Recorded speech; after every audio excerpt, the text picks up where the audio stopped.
I am trying to, bring forth to you on this particular day of our orientation program is our friend Oscar Pujol has already given you indication about teaching profession, and he has linked the profession with passion, practice, devotion. Same thing I apply it to our translation business and entrepreneurship. Why entrepreneurship or why entrepreneurial skills are very important for a linguist? The reason is, if you are working as a translator or a linguist at any particular company, try to understand, you devote at least 8 to 10 hours there, right? And after devoting 8 to 10 hours, let's say you do so for approximately 5 years, 10 years time, and you continue to do the same thing, don't you feel there will be a stagnation coming into your life? Don't you feel you will get stuck up, at point after 5 years or 10 years, even if you get good salary, because you are doing a routine work. So human brain, mind becomes slow, and linguists are there, for creativity. So the creative passion, becomes passive. A frustration comes that we call midlife crisis. I have been interacting with variety of people, from India, all states almost, and in Europe, US, Canada, Latin American countries, Asian region. You will be happy to know that I'm also, the founding Secretary General of Asia Association of Translation Industry, with its headquarters in Bangkok. It is a grouping of translators associations, and translators, senior translators across 12 countries in Asian region. We call it ASEAN, with headquarters in Bangkok. There are lots of people who, who have started thinking, "Chalo Bangkok, let's go to Bangkok." You can go there, when we organize a conference. We had 3 years back. We were planning to have it this year, but it has got postponed. We will have it. We will be having it soon. We will announce it. If you want, you can come over. That's a good point to travel. It's a very cost-effective point, to do our conferences, because royal family, of Thailand helps us a lot, including upgradation from normal cattle class ticket to a business class ticket. These things are complementary thing for all translators who travel by royal family. So those things you will get. But let's come back to the main agenda, that networking among people and entrepreneurship can happen only when there are certain extra skill sets than linguistic one. I call it non-linguistics. Even in translation, there are lots of non-linguistic aspects, because when you are doing translation of strings, IT, and you don't know the basics of handling those strings, you run into bigger trouble. Your project will be a waste of time if you do not know how to handle them, because you will keep on sending and sharing file between your client and you. They will keep on asking you a variety of questions, and they will send you a file for correction, and your life will become hell if you don't understand. So the non-linguistic aspect is very important. But additionally, what is important is, suppose you don't know non-linguistic aspect, right? And you were not trained. You accepted a project from a translation company. You did mistakes.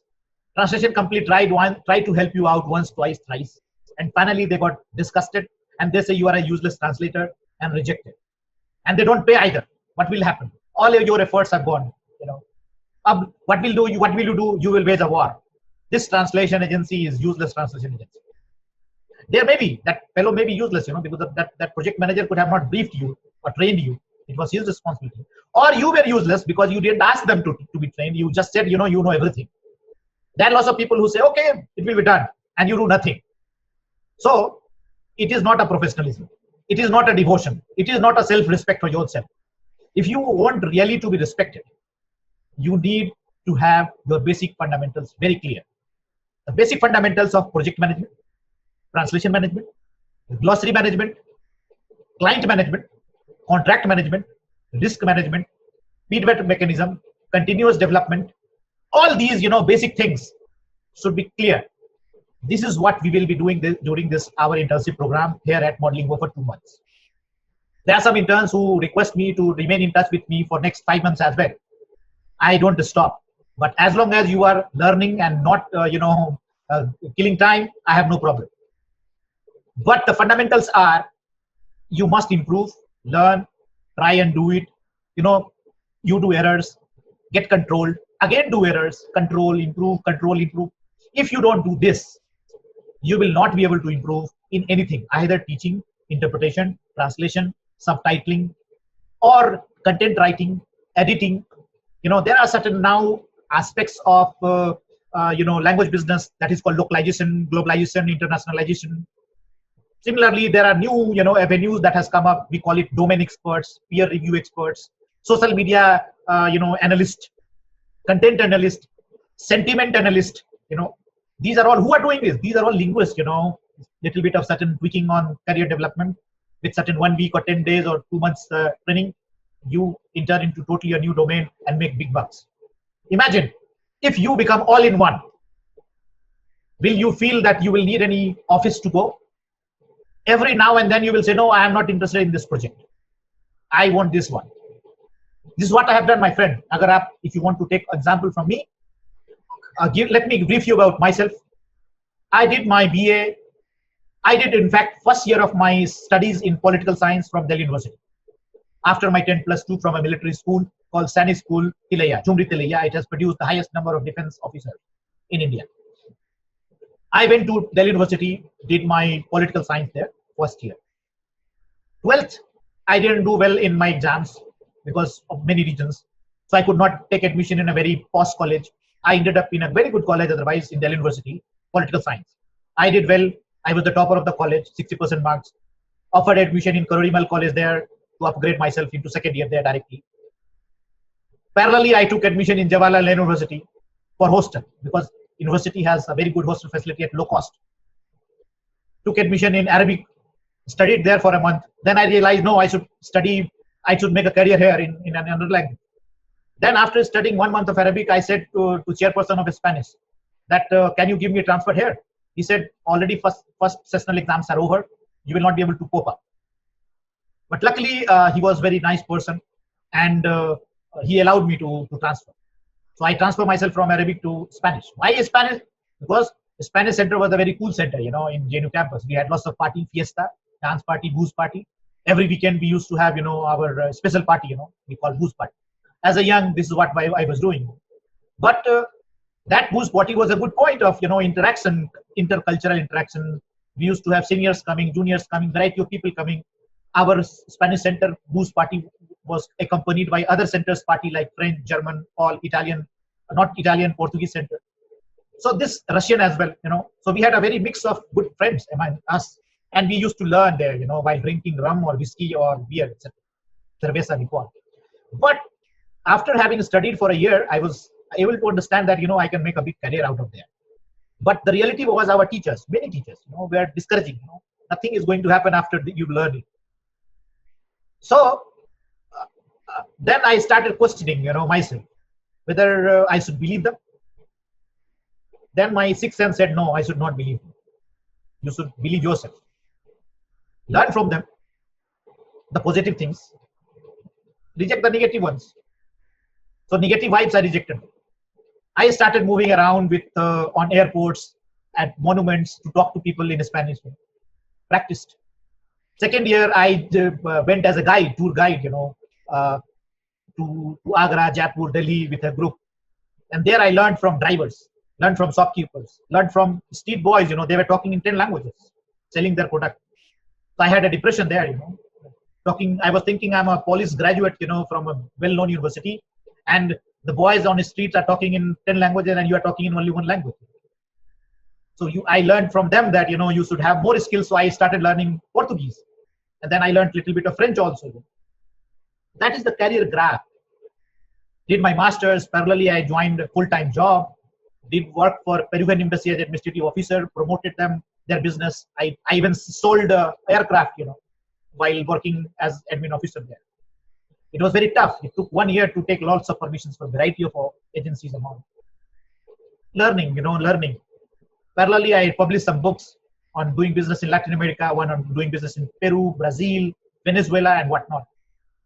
Did some research work, opened a research company, parallelly. I started teaching at Indian Institute of Foreign Trade as a professor there. I started interacting with MBA students. I did lots of, compelled them to do lots of research on Latin American market. So while teaching, I learned, to to what is the profile of a country, economic profile, what are the products they sell, what is NAFTA, SAFTA, what is CARICOM, what are all these, trade blocks, etc. What is diplomacy, what is international relations. I qualified for Spanish, School of Diplomacy, Madrid, and till today, nobody has cleared that examination. That examination I cleared in 1999 when I was doing my master's.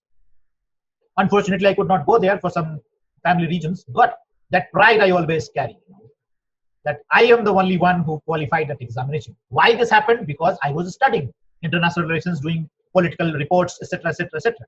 But if I, as a language student, if I had believed some people, koi career nahi hai, nothing is there, then perhaps I could have been a very docile person. Lots of students from languages, they remain, dull people, directionless. There are people, you will find them totally in depression. Somebody preparing for civil, somebody preparing for defense, somebody preparing for what not, and directionless, preparing for MBA and all. My friend, your language skill with certain tweaking in your business skills, you are the master. You are the person who is negotiating at every stage. I had been promoting it, to variety of people time and again.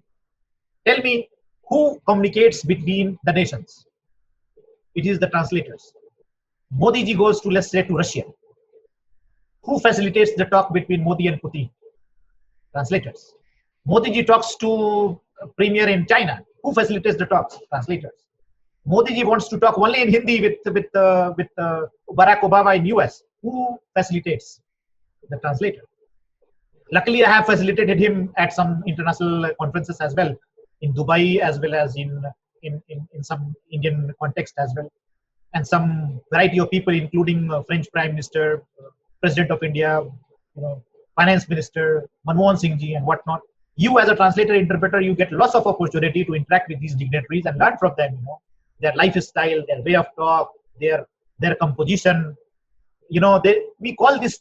If you on this matter, now if you read translation theories, you will come to know that the dichotomy or the conflict, between word to word and sense to sense translation is prevailing in the Western world from Cicero, Greek period, to Aristotle, Plato, and whatnot.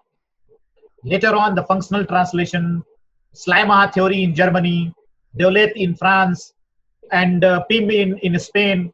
They're all these big thinkers. They have been giving thoughts. Even there is a Russian school of thought, there is a Vienna school of thought, there is a Chinese school of thought, there is an Indian school of thought on translation theory, how to translate. There is a cultural turn, there is a feminist turn. Why translators are always considered by writers as C? When you translate, C does it. So the feminists say that you are feminizing the translators. The feminist thought. Similarly, the cultural turn, they say not word to word, no system, no linguistic. It is culture that plays a role. If you don't know the cultural nuisance, translation is of no use. Then there is a social turn. When they say if you don't know the social context, nothing can happen. In social turn, there is specifically a concept called persona of a translator that plays an important role. It is not the text that is important. It is not the context that is important. It is neither the culture nor other things. They are important, but the most important is the persona, the upbringing, the thinking pattern of the translator. If a translator's thinking pattern is oriented, towards promoting village, he will have a totally different thought process in translating. If he's a business mind, he will do translation totally in a different angle. If he's a technologically, savvy people, he will bring technological angle. If he's a balanced person, he will try to bring everything that he has learned, So if a disturbed translator, mentally, physically, or psychologically, girlfriend has, dissed him or her, boyfriend has dissed him, and that particular translator is doing a translation, let's say of a literature. Can you imagine he will be able to do justice at that phase of time? So the persona of a translator, is very important now.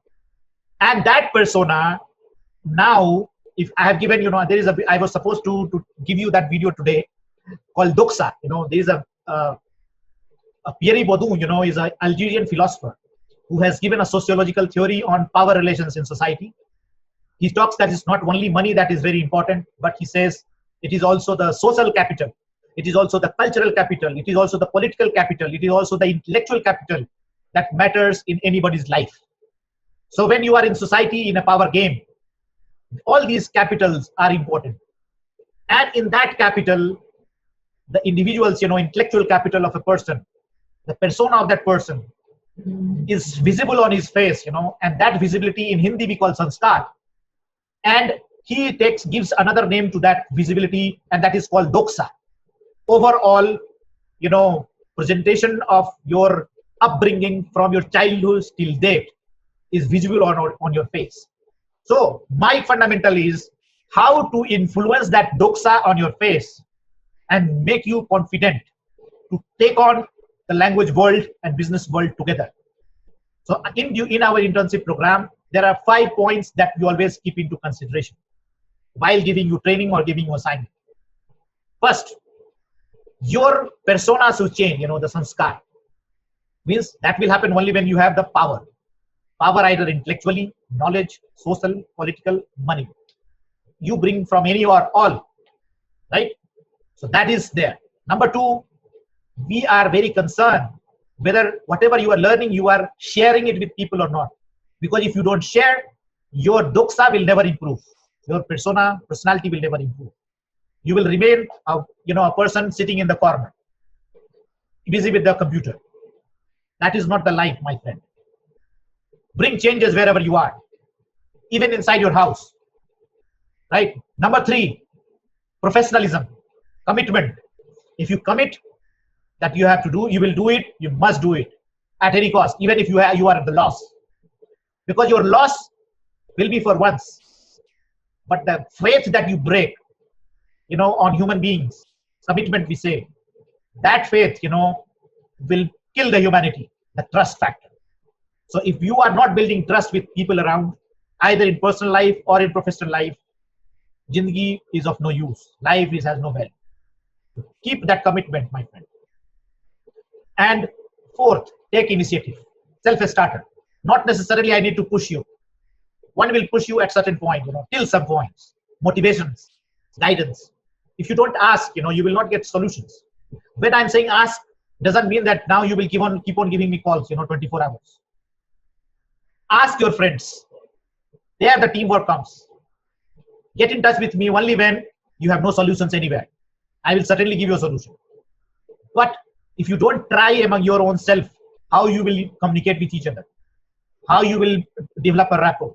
How you will communicate, your frequency, persona, this aura we call it, in a spirituality sense. Madhu is here. We will request him to talk about spiritualism and life, balance with life someday. And the last part that comes into picture, is entrepreneurial, managerial skill, covering the risk. So how you cover the risk? You cover the risk when you know the project management well. You cover the risk when you know how to sell yourself well. You cover the risk when you know how to improve upon well. You cover the risk when you continuously improve, when you learn to accept the mistakes and improve. De-learning is also important. De-learn and then learn and improve. So all these factors we will cover in our internship program over next 2 months, and we'll try to buzz whatever we do. And that is what I expect from you. Whatever you learn, make as much noise as possible. Because if you don't make noise, silence, will kill your visibility. And this world does not, currently is not in a position to give you due respect and position, as per what you deserve. If you want people to know you well, create as much noise as possible, at times directly, but not offending people, If they are getting offended, change that way out and retain them. Don't push them, away. Bring them back, pull them back before. So there is a pull and push marketing there. We have already learned. There will be doxa, persona, power relations, networking. There will be, quality management in translation. There will be interpreting. There will be subtitling. There will be summary. There will be, profiling of yours. If you are interested now, the world is moving towards from text to visual. You can do video editing also.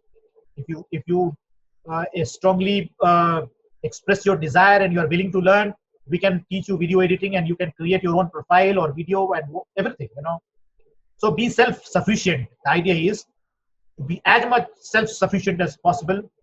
The more self-sufficient you are, the more productive you will be. You will do things faster, at quick pace.